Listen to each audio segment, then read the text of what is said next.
বাগানে প্রতি বছরে বাইরে থেকে লোক নেওয়া হইতেছে, স্টাফ নেওয়া হইতেছে, বাবু নেওয়া হইতেছে, অথচ আজকে আমরা নিজেরা লেখাপড়া করে আমরা ইন্টার পাস, ডিগ্রি পাস এইভাবে আমরা বাগানে কাজ করতেছি। আমাদেরকে কোনো সুযোগ সুবিধাই দেওয়া হইতেছে না এই বাগানে। যখন আমরা যাই আজকে না কালকে, এখানে না এখানে, কোনো জায়গায় কোনো সুযোগ সুবিধা না পাওয়ার কারণে শেষ পর্যন্ত আমাদেরকে চা বাগানে ঠেলে দেওয়া হচ্ছে।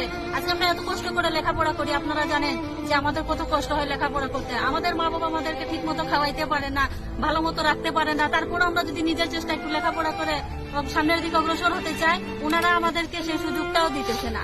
আজকে আমি নিজে একজন ইন্টার পাস মেয়ে এই চা বাগানে পাতা তোলা কাজ করি, কেন আমি কোনো সুযোগ সুবিধা পাবো না কেন? এ বাগানে আমার কি অধিকার নাই? আমরা তো তাদের কাছে কোনো কিছুই চাই না, যাওয়ার মতো কোনো কিছুই চাই না, শুধু আমাদের অধিকারটুকু আমরা নিতে চাই। ওনারাও আমাদেরকে এসে সুযোগগুলোও দিচ্ছে না, অথচ বাইরে থেকে তো ওনারা নিজে বাবু আনছে, স্টাফ আনছে, এগুলোকে তারা সুযোগ দিচ্ছে। আমাদের যে যারা রয়েছেন তাদেরকেও কোনো সুযোগ সুবিধা দেওয়া হচ্ছে না। এবং আমি নিজে একজন ইন্টার পাস মেয়ে, কিন্তু আমাকে এইভাবে চা বাগানে পাতা তোলা কাজ দেওয়া হচ্ছে।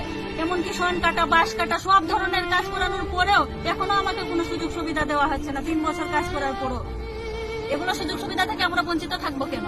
আমরাও তো চা বাগানের চা শ্রমিক। আমাদের মা বাবা যখন কষ্ট করে আমাদেরকে লেখাপড়া শেখায়, আমরা বুঝি যে আমরা কত কষ্ট করে লেখাপড়া করি। এমন হয় আমরা খাতা কিনতে পারলে কলম কিনতে পারি না, কলম কিনতে পারলে ঠিক মতো খাবার খেতে পারি না, কলেজে যাইতে পারি না, স্কুলে যাইতে পারি না, অনেক টাকা পয়সা লাগে। কিন্তু নিজের চেষ্টায় টিউশনি করে আমরা যে লেখাপড়া আজকে করে সামনের দিকে অগ্রসর হয়ে আজকে আমরা চা বাগানে কেন সুযোগ সুবিধাগুলো পাবো না? আমাদের এগুলো, আপনাদের কাছে আমাদের এগুলো দাবি যে আপনারা আমাদের সাথে থেকে আমাদের এই ন্যায্য দাবিগুলো পেতে সাহায্য করুন।